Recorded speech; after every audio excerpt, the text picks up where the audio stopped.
मैं मध्य प्रदेश से हूँ। मैं मलयालम नहीं जानता हूँ, उनको हिंदी ज़्यादा अच्छी नहीं आती, लेकिन मुझसे ज़्यादा अच्छी आती है। जितनी मुझे मलयालम आती है उससे दुगनी उनको हिंदी आती है। लेकिन जो हमारी भाषा है वो भाषा रुकावट नहीं है।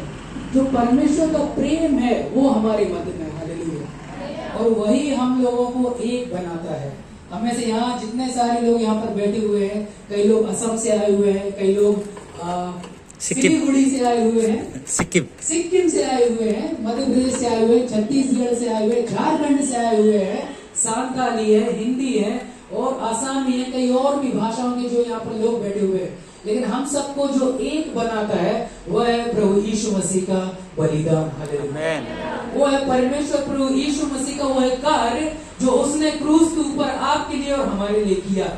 जब हम पापों में मरे हुए थे, प्रभु यीशु मसीह ने अपना प्रेम इस प्रकार से प्रकट किया। रोमियो की पत्री उसका 5 अध्याय में हम देखते हैं कि यीशु मसीह हमारे लिए भेजा गया, हमारे लिए मारा गया और क्रूस की मृत्यु के द्वारा उसने हमारे लिए बलिदान दे दिया। और हमारे बलिदान के द्वारा परमेश्वर का जो क्रोध था हमारे ऊपर आने वाला था, वह क्रोध परमेश्वर ने हटा लिया हमसे, हालेलुया। और उसकी वजह से परमेश्वर अब हमसे क्रोध नहीं करता है। परमेश्वर हमसे क्रोधित नहीं है, गुस्सा नहीं है।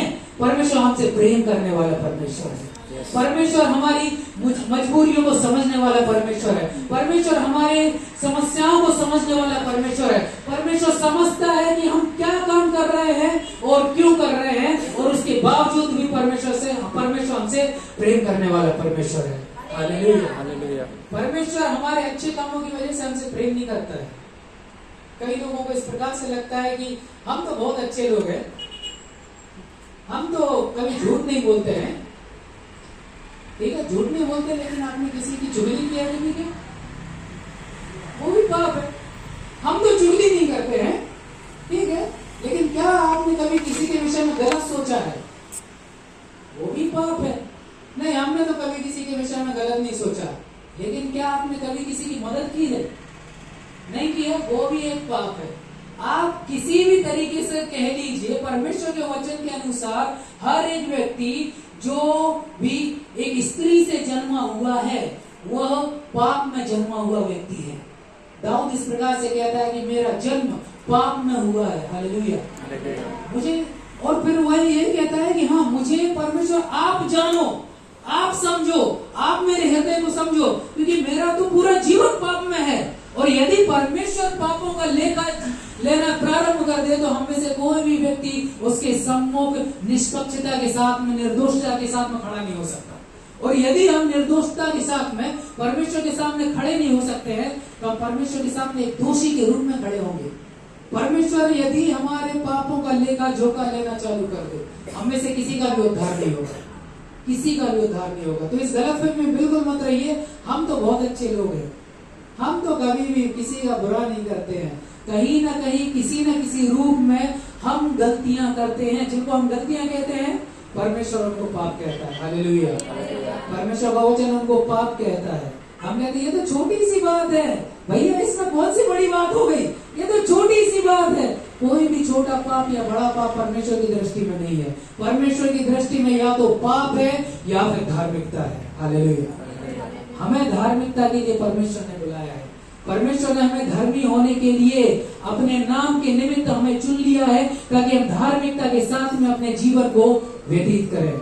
आज सुबह के समय में आपको मैं एक उस धर्मी व्यक्ति के विषय में बताना चाहूंगा, जिस धर्मी व्यक्ति के जीवन में परेशानियां आई, उसके जीवन में परीक्षाएं आई और वह परीक्षा में गिरा भी। लेकिन कई बार लोगों को लगता है कि वो परीक्षा में नहीं गिरा। क्या कोई बता सकता है कि आज सुबह हम किसके विषय में बात करने जा रहे हैं? पुराने नियम से अय्यूब की पुस्तक निकालिए मेरे साथ में। अय्यूब की पुस्तक, उसका 42 अध्याय। अय्यूब की पुस्तक, उसका 42 अध्याय, और उसके हम 1 आयत से लेकर 6 आयत तक पढ़ेंगे। अय्यूब की पुस्तक, उसका 42 अध्याय, 42 पुराने नियम में। मेरी बाइबल में page number 652, 652 book of Job chapter 42 verse 1 to verse 6। और मैं आपके लिए पढ़ूंगा। जिनके पास बाइबल हो वह खोल सकते हैं, जिनके पास नहीं हो वह परमेश्वर का वचन सुन सकते हैं। उसकी 1 आयत से लेकर 6 आयत तक। तब अय्यूब ने यहोवा को उत्तर दिया, मैं जानता हूं कि तू सब कुछ कर सकता है और तेरी युक्तियों में से कोई रुक नहीं सकती। तूने पूछा, तू कौन है जो ज्ञान रहित होकर युक्ति पर पर्दा डालता है?